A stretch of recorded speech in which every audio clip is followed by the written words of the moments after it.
সুধী সম্মানিত অডিয়েন্স, আমার কবিতার নাম হচ্ছে, আমি আপনাদেরকে জুম করে দেখাচ্ছি। আমার কবিতার নাম হচ্ছে মৃত্তিকা মায়া, মোহাম্মদ মিনারুল ইসলাম গাইন। এই হচ্ছে আমার কবিতা।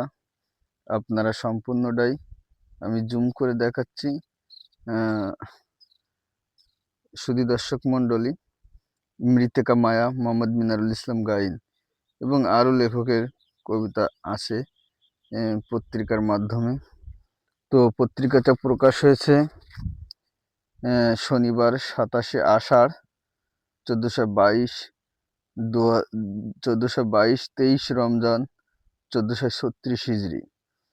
তো দর্শক মণ্ডলীরা, কবিতাটা প্রকাশ পেয়েছে শনিবারের সাহিত্য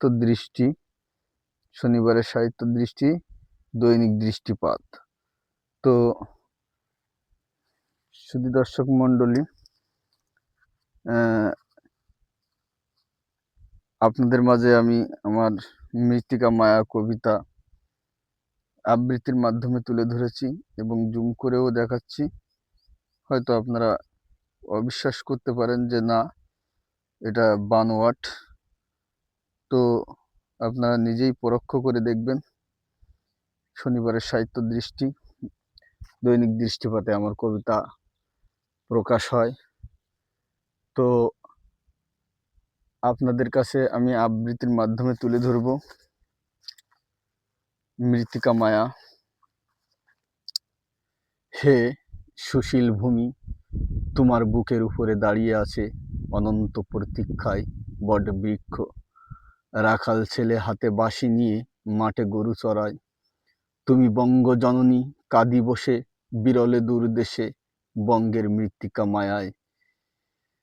সোনালি ফসলের মাঠ ভরা, ওজান গাঙ্গের মাঝির মনুতালা, বাউলের হাতে বাজছে একতারা, গায়ের বধুর মন প্রেমে ভরা।